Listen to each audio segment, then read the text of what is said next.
Hi guys, welcome back to my channel. I hope you're having a great day so far. So for today's video, I am mega excited because I'm going to be trying out and reviewing the new Lancome Teint Idole Ultra Wear All Over Concealer. And the reason I'm so excited about this concealer is it's being highly touted as it for more mature skin, anyone with lines and wrinkles and who struggle with creasing and exaggerating our aging under our eyes. And yeah, I'm here for it. I mean, aren't we all here for it? That's what we're all looking for, right? So I have seen both Angie from Hot and Flashy here on YouTube and Stephanie Marie both raving that this is like holy grail status as far as under eye concealer for more mature under eyes, for that under eye concealing area that is so problematic for so many of us. So I was very, very excited to get hold of this one,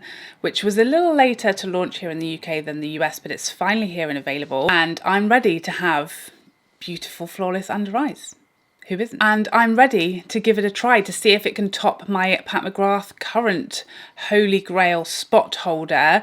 Will this one be better? Let's find out. So this is available in 20 different shades. And if like me, you're UK based and you're fed up with not being able to understand Lancome's shade range, this one is going to help you out because you can actually see the US and UK shade names on their UK website and on the box, which is such a relief for me because for some reason Lancome decided to have different shades in the US versus the UK, and it's so confusing. It's so hard to find your shade. A lot of the people that I rely on to shade match from are US based and their shades are completely different to ours. So we can at least see the names of the US shade names here now, which is very, very helpful when it came to choosing my shade. I went for Buff.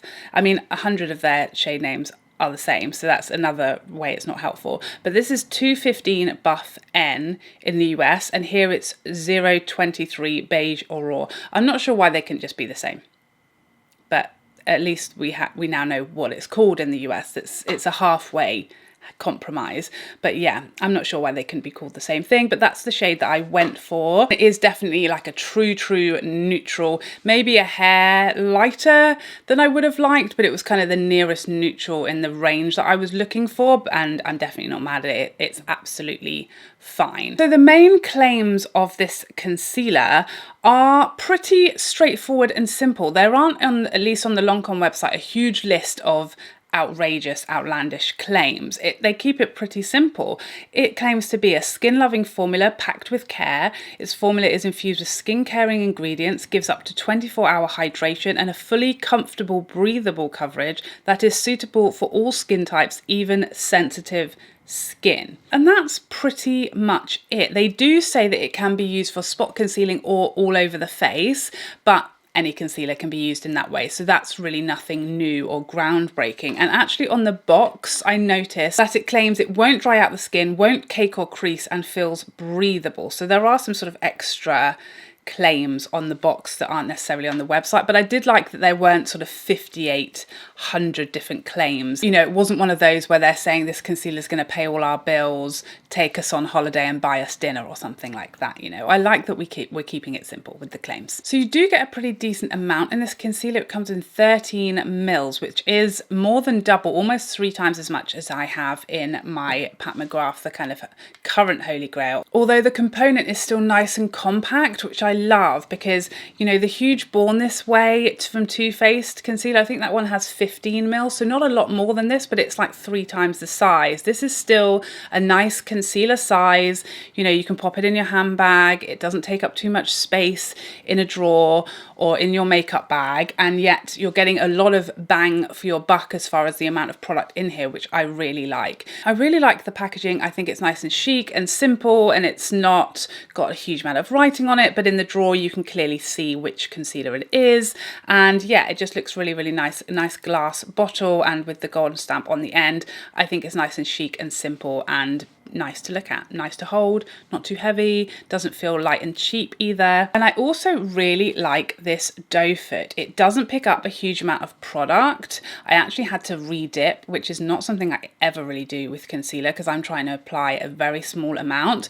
But yeah, the doe foot picks up a very small amount, which is not a bad thing for me because I'd rather go back and have to add than it apply way too much and it be wasted or it cake up or be too heavy. I'd rather, you know, you can always add more if you need more, but it's hard to take away if the doe foot dispenses too much. So that for me was a real plus. It does have not a fragrance smell necessarily, but that very strong sort of green scent to it. It kind of reminds me of like grass, but not in a great way, like chemically grass smell. It's not super overpowering, but it's not perfumed either. So that's for most people probably a bonus. So let's have a look at the application with this one. So the first thing I noticed, as I said, was that I had to re-dip in this concealer. It really applies a very nice, small amounts, definitely not a bad thing. It just applied just enough. I'm trying to be really careful with the amount of concealer I apply so that there's not too much, especially not under my eyes.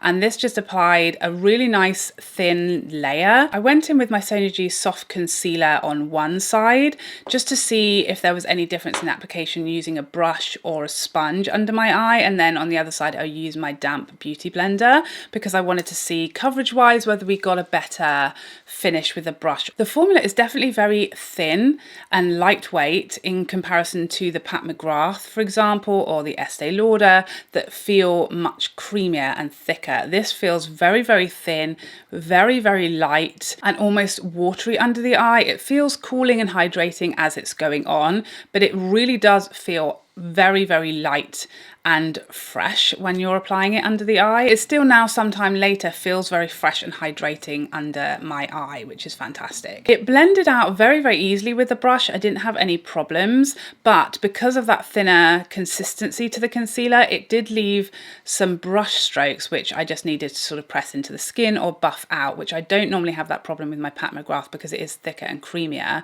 But again, it wasn't really an issue. It's very easily dealt with, but I did want to go back over it with their beauty blender just to get rid of any brush strokes and perfect that area. So I think this is one that is going to do better with a beauty blender. Having said that, I did notice that the beauty blender did, because again of that lighter, waterier consistency, it picked up quite a lot of the product and therefore I didn't get as much coverage of my dark circles as I did on the brush side. So for me, this is probably one that's going to benefit from a bit of both. Maybe you kind of apply and blend out with the brush and then go in and just pat out any areas that have brush strokes with a sponge so you keep the maximum coverage.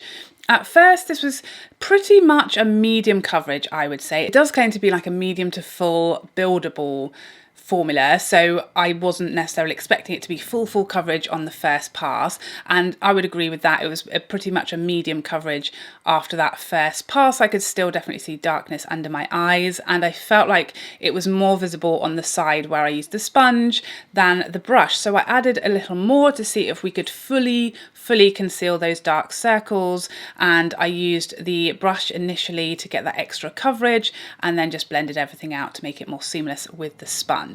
And here is a close-up on that initial application.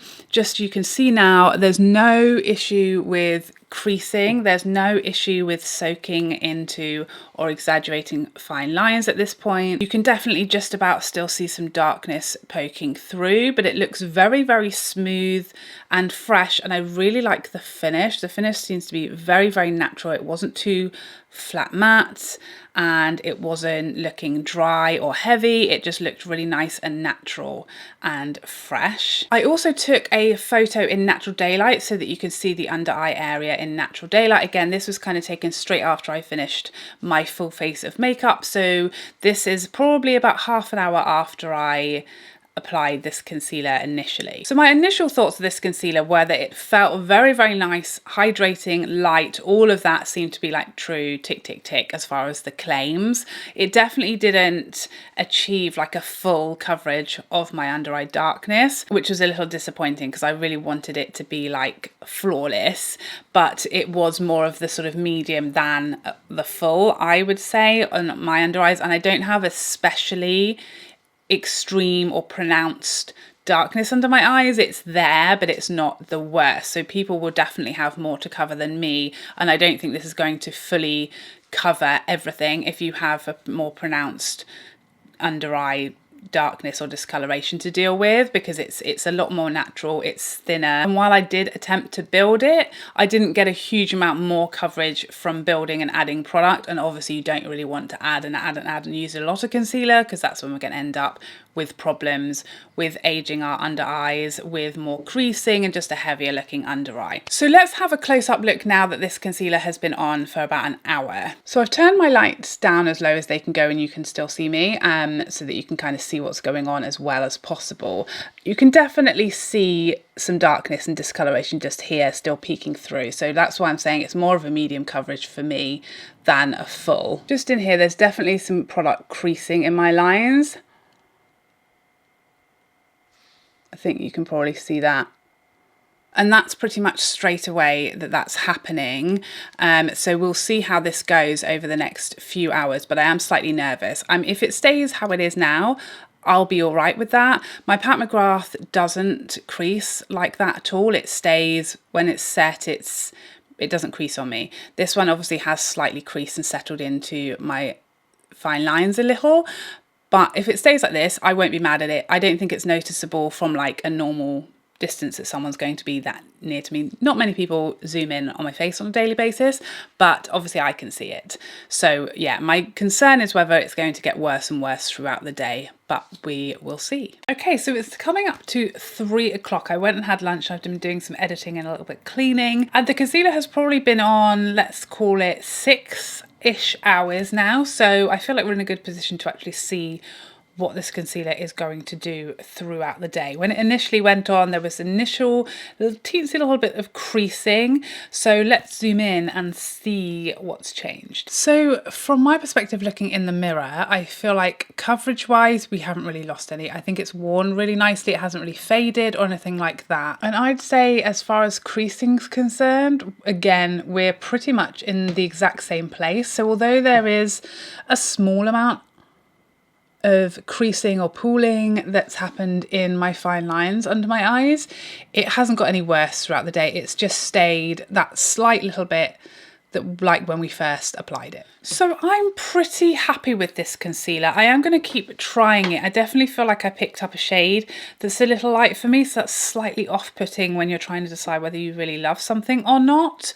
But that aside, at this moment, I don't love this as much as the Pat McGrath, just because the Pat McGrath covers a little better, a little more than this one does. And also I don't get any creasing from that one, not initially, not throughout the day. Whereas this one slightly, very slightly initially creased, but it did, to its credit, stay that just tiny bit. It didn't get worse and worse and worse throughout the day, which was something I was concerned about. And I feel like that typically happens. Like if a concealer creases on me initially, it just gets worse and worse throughout the day. More and more concealer works its way into those lines, and that didn't happen with this one. So it has worn really well. It really was nice and light and breathable as per the description, as per the claims. I really didn't feel like I was wearing a lot of concealer. It doesn't feel heavy. It actually feels light and hydrated, and I feel like it looks natural and light and hydrated. And there's definitely a more natural quality to this because you can still see darkness, so it doesn't look completely flawless in my under eye area, which is a bit more natural than a completely covered under eye, if that makes sense, because most of us don't have a completely perfect under eye without concealer. So it does have a more natural look, coverage and finish to it.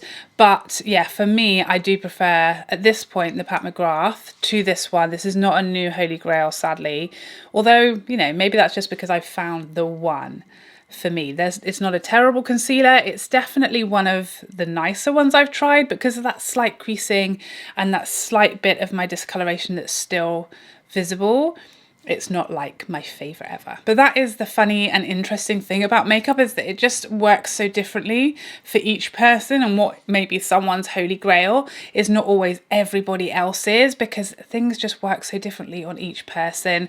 Our skin type is different, my under eye situation is different to the next person's, and how products perform on me. I'm using probably different skincare, maybe a different primer, a different foundation, and things just work differently. I don't hate it, but it's not my new holy grail. So please let me know if you have tried this concealer, what your thoughts are, how you got on with it, if you liked it more or less than I did. I'd love to know in the comment section down below. I hope you enjoyed this review and found it helpful, and I'd love to see you in the next one. Otherwise, take care for now. Bye bye bye bye bye.